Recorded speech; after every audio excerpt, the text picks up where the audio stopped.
One of the easiest ways to grow an e-commerce brand is to help your existing customers buy again. And one of the best automations for doing that is something called a cross-sell flow. If you've never heard of one before, don't worry about it. At the end of this video, I'm going to explain exactly what it is, when you should use one, and how you can learn to build one that encourages repeat purchases without feeling overly salesy. Because despite the name, a cross-sell flow isn't just about selling another product. It's also about introducing customers to more of your brand at the right time with the right recommendation in a way that actually improves their experience. So if you get that right, you'll naturally increase repeat purchase rate over time, including customer lifetime value, and ultimately generate more revenue from the customers you've already worked so hard to acquire. So let's jump right into it. And if we haven't met before, my name is Nick. I run an email marketing agency where we've helped over 50 Shopify brands increase their customer lifetime value through email and SMS. And over the years, we have built literally hundreds of different cross-sell flows for our clients across multiple different industries. And while every brand is different, the strategy behind a great cross-sell flow is pretty consistent. It's not about trying to get another order as quickly as possible or as aggressively as possible, but it's about introducing customers to the right products at the right time in a way that actually feels natural and genuinely adds value to their life. Let's break down exactly how you can do that. The thing is, most brands start by asking the wrong question. The goal of a cross-sell flow isn't actually just to sell another product, but it's to make your customers' next purchase as easy as possible. Think about it from their perspective. They've already decided to trust your brand, take out their credit card and buy, and potentially they had a really good experience. So it's not that they necessarily need to be convinced to buy from you again. They just need to figure out what really makes sense next. And that's where cross-sell flow can have a lot of value and impact. Instead of forcing a customer to browse through your website again, compare products, or just simply waiting for them to realize what they actually need next, you're going to do that work for them. You're curating the next logical recommendation based on what they've already purchased in the past and kind of predicting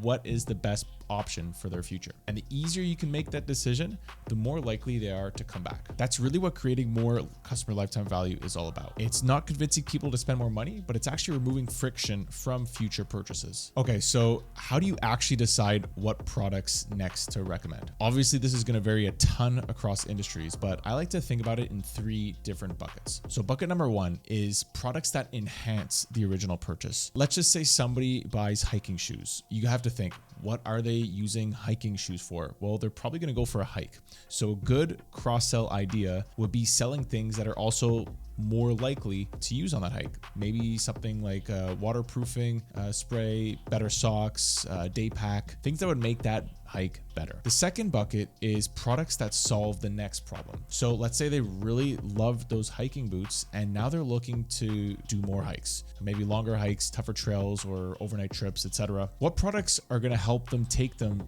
to that next step? This might be something a little bigger, like a rain jacket, trekking poles, a larger backpack. It's not necessarily to push another product, but it's to anticipate where the customer is headed to next and make that decision easy when they're ready. Now, bucket number 3 is a little different. It's about introducing customers to another part of your brand entirely. And this is your opportunity where you can broaden your relationship with the customer. Think about what else this customer is likely to be interested based on who they are, not just what they bought. If someone bought hiking gear, maybe they're also into camping. Maybe they travel, maybe they're just generally outdoorsy. So this is your opportunity to introduce them to another collection that fits into that lifestyle. And that's exactly how someone who originally came to your store for one product slowly becomes a customer across multiple different channels. Now, a really important thing that I want to point out here is that this is not a linear process, and some cross-selling products can fall into more than one bucket. That's not the point. Not every customer is going to start with bucket 1, then move to bucket 2, and then in bucket 3. Some customers are ready for something complementary right away, and others might just jump straight into another collection because that's just what they're interested in that time. Your job isn't to force customers through a sequence. It's to help them understand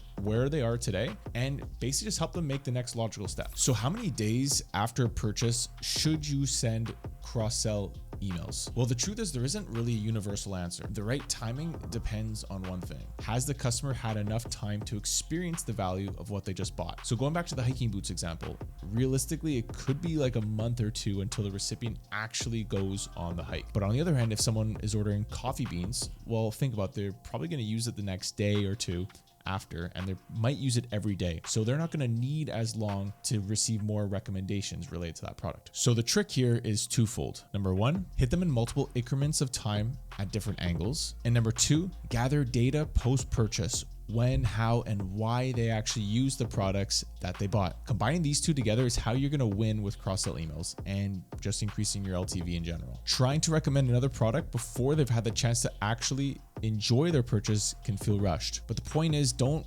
build your timing around an arbitrary number of days.